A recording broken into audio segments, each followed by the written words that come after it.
In the thick bushland of northwestern Rhodesia, a little-known battle was fought in the dry season of 1967. The fighters were young, and many of them very far from home, but they carried with them the hopes of two nations and a vision for an Africa free of minority rule. This was the Wankie Campaign, a coordinated incursion by ZIPRA and Umkhonto Sizwe guerrillas determined to spark an armed revolution. It was the first time anti-colonial fighters engaged Rhodesian forces in a serious cross-border offensive after the country's infamous unilateral declaration of independence. While the operation ended in military failure, its symbolic power endured. It marked the beginning of what would become a grinding liberation war, not just for Zimbabwe, but for the region. This is the story of the battle that failed, but sparked a revolution.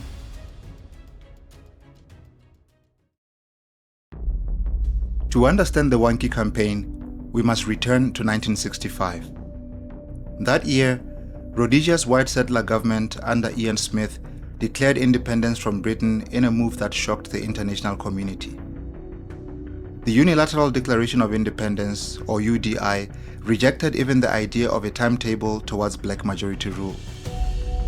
It was, as British Prime Minister Harold Wilson declared, an act of rebellion against the Crown. For liberation movements in Zimbabwe, particularly ZAPU, led by Joshua Nkomo, the message was clear. Diplomatic negotiation was over. The struggle would now have to be an armed one. ZAPU had already begun training fighters under its military wing, ZIPRA. They found an eager ally in the African National Congress of South Africa, whose military wing, Umkhonto Sizwe, was similarly exiled and seeking action. Both movements shared more than exile. They shared a vision that by entering Rhodesia and waging guerrilla warfare, they could destabilize the settler regime and open a corridor towards South Africa. Historian Eliakim Sibanda notes that the Wankie Campaign marked a shift in the liberation imagination, from political agitation to revolutionary confrontation. In August of 1967, a joint force of around 70 fighters crossed from Zambia into Rhodesian territory near the Wankie Game Reserve, now known as Hwange National Park. The force included approximately 43 ZIPRA men and 27 Umkhonto fighters. Among them were names that would one day echo in Southern African history. Names like Chris Hani, Dumiso Dabengwa, and Lookout Masuku. Their objectives were ambitious but straightforward. Engage Rhodesian security forces to test their response, recruit local villagers, and ultimately move southward into Botswana, then into South Africa, striking at apartheid itself. But reality would prove far more difficult. The terrain in Hwange was unforgiving. Dry teak forests, poor visibility, and wide distances between settlements. The guerrillas had no solid intelligence. They had limited supplies and no established support network among the locals. Still, they were motivated by ideology and discipline. ZIPRA's Soviet training emphasized unit cohesion and strategic patience, and MK fighters brought political conviction and guerrilla tactics honed in exile. But none of that would prepare them for what Rhodesia had in store. When the ZIPRA MK detachment reached the Wankie Game Reserve in early August, they had split into two groups.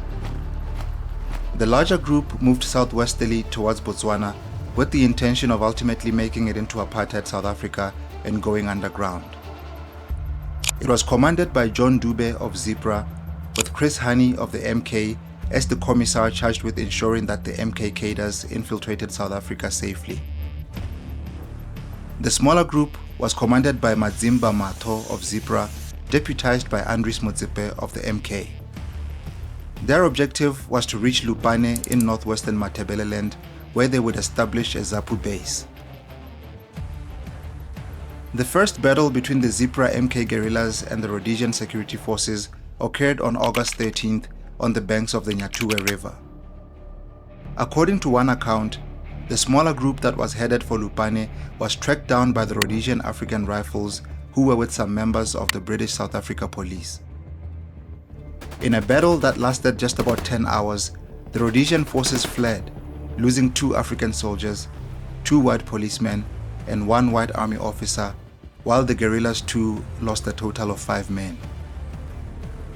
According to another account, however, the guerrillas' position was discovered by a spotter aircraft circling the area above their camp on the river banks.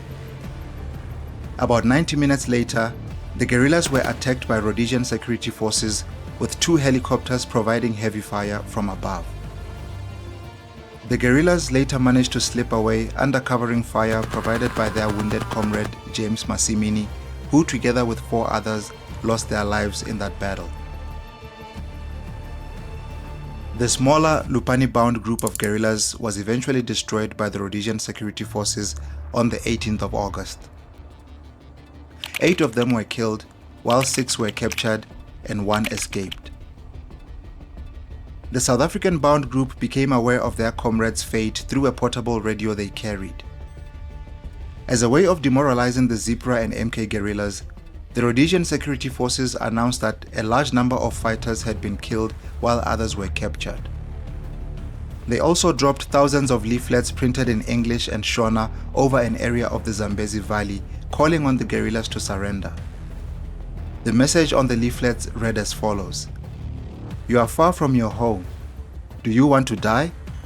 You've been sent by your leaders in Lusaka to fight against us in Rhodesia.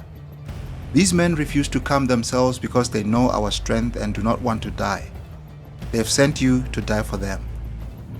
The propaganda had no effect on the guerrillas, although they did figure that the captured members of the smaller group may have revealed their whereabouts and plans.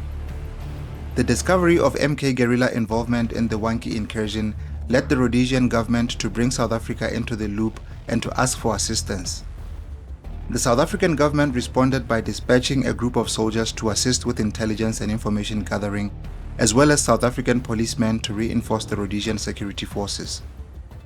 The South African-bound unit of MK and ZIPRA guerrillas had a few more skirmishes with the Rhodesian security forces and their South African allies. But having suffered casualties and some wounded, the men accepted the fact that they stood no chance against the security forces. About 32 of them crossed into Botswana in early September, where they were arrested by Botswana's police mobile unit. They were eventually sent to Francistown and later deported back into Zambian exile. Chris Hani would later recount the brutal realization that they had overestimated the readiness of the local Matabeleland population to join the uprising. Afraid of Rhodesian retaliation, villagers remained distant and even alerted the authorities of guerrilla movement. Rhodesia had won the battle, but it was now clear the war had begun. Militarily, the Wankie Campaign was a clear failure. The incursion was repelled, dozens were killed or captured, and the dream of marching to South Africa dissolved in the dust. But in political and strategic terms, the campaign shifted the balance of regional liberation. First, it solidified the ZIPRA-MK alliance, forging a long-lasting bond. Second, it revealed the need for local recruitment, logistics, and political groundwork. And third, it forced Rhodesia and South Africa into tighter security coordination and increased state paranoia. For the liberation movements, the Wankie Campaign was a trial by fire. It produced a hardened generation of fighters who would return to the battlefield with better strategies, deeper networks, and more sophisticated tactics in the following years. The Wankie Campaign faded quickly from international headlines, but in Zimbabwe, it planted a seed. It proved that armed struggle was not a distant theory, that it was now reality. It challenged the myth of Rhodesian invincibility, and it produced legends, men who would later become military commanders, liberation heroes, and in some cases, martyrs. The campaign also exposed the limits of ideology without local trust and the risks of operating disconnected from the communities. Future operations would take these lessons seriously. But for Rhodesia, the shock of the Wankie Campaign demanded a new kind of warfare, One not just fought with bullets, but with infiltration, deception, and psychological manipulation. In the following years, Rhodesia would respond by creating a unit that would become infamous across Africa, the Sello Scouts, a force trained to think, speak, and even operate like the enemy. This will be the focus of our next video, from the ashes of the Wankie Campaign to the rise of Rhodesia's Ghost Army. Stay tuned.